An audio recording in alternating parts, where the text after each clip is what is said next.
saudara, menghadirkan hadirat Tuhan di tengah-tengah rumah itu adalah menjadi tugas yang mulia bagi kita semua.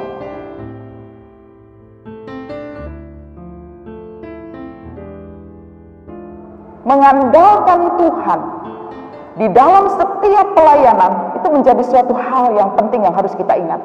Bawa diri saja. Ketika kita membawa diri sepenuhnya kepada Tuhan, siap sedia dalam menjalankan pelayanan, Tuhan sendiri yang lengkapi apa yang kita butuhkan. Ya. Menjadi suatu pesan penting bagi kita sebagai bagian mandiri gereja Protestan di Indonesia, yaitu GPIB.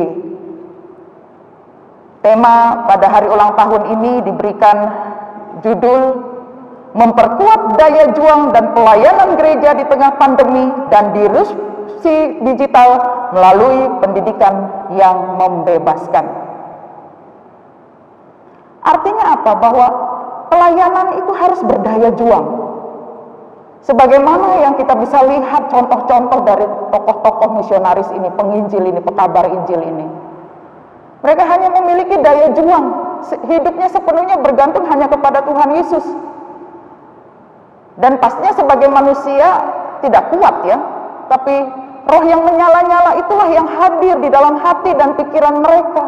Mereka tidak lagi memikirkan kepentingan mereka pribadi, bahkan meninggalkan keluarga mereka. Tetapi yang dipikirkan adalah bagaimana setiap orang itu boleh bertemu dengan Yesus Kristus di dalam kehidupan mereka. Dan bertumbuh di dalam Yesus Kristus itulah. Sehingga kemudian mereka juga memberkati orang-orang di sekitarnya. Dan inilah yang menjadi pesan penting bagi kita saat ini. Sebagai anak-anak Tuhan, sebagai pelaksana misi keselamatan yang berjuang di tengah-tengah masa pandemi ini, bagaimana sesungguhnya pelayanan gereja itu boleh didapatkan bagi mereka sebagai jemaat Tuhan. Tugas kita bersama.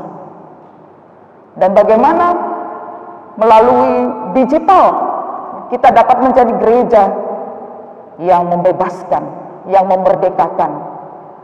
Kita boleh bertemu di masa kondisi pandemi seperti ini, walaupun hanya melalui daring atau lewat digital. Dan itulah tugas gereja bagi kita. Kita perkuat di situ, karena kita tidak pernah tahu sampai kapan masa pandemi ini akan berakhir.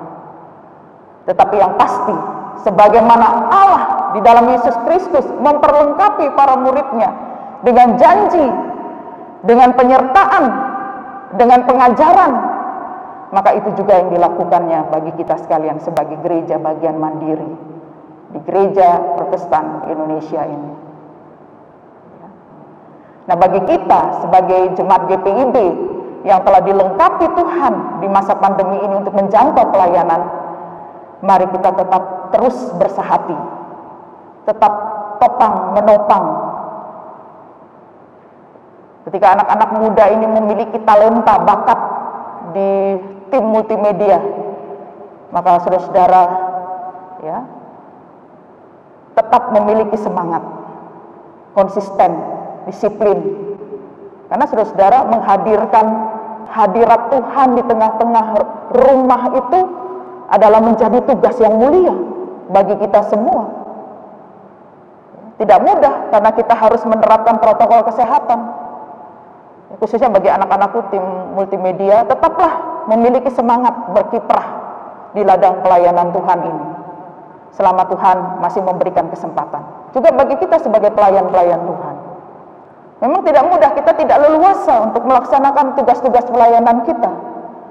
Tapi setidaknya teknologi yang sudah kita miliki ini kita gunakan sebagai alat penjangkauan umat Tuhan, jemaat Tuhan dalam hal apapun. Termasuk juga ketika kita memberikan edukasi ya, tentang vaksinasi misalnya, atau bagaimana kita boleh menyeleksi berita-berita yang tidak bertanggung jawab, bijak untuk melakukan ya, segala sesuatu, termasuk juga bijak dalam berinternet misalnya. Itu menjadi suatu hal yang harus dimiliki oleh umat Tuhan pada masa kini. Dan biarlah di ulang tahun ini kita semakin berserah hanya kepada Tuhan. Kita tidak pernah tahu lagi tantangan apa lagi yang kita hadapi setelah masa pandemi ini, karena di sini juga kita bergumul bersama-sama untuk pertikaian yang terjadi ya di Ukraina atas invasi dari Rusia. Itu harus juga menjadi pokok doa kita. Perdamaian. Mari kita doakan ini untuk semua bangsa, supaya jangan saling menyakiti, karena sudah banyak korban yang jatuh setelah invasi Rusia ke Ukraina.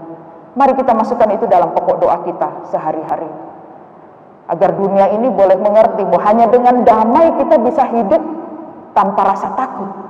Kita bisa bayangkan anak-anak, ibu, perempuan, lansia yang harus terpisah dengan orang tua mereka, suami mereka, karena mereka harus mempertahankan negerinya. Kita bisa bayangkan situasi pandemi seperti ini. Ini tantangan bagi gereja, agar kita boleh menjadi tiang doa bagi dunia ini, sehingga perdamaian itu boleh dapat terjadi, kita kembali tenang dalam menjalankan kehidupan kita. Marilah menjadi gereja yang memiliki daya juang yang kuat, tidak lemah, tapi tetap memiliki semangat di dalam melayani, semangat dalam kebersamaan, dan juga semangat untuk saling mendoakan satu dengan yang lainnya.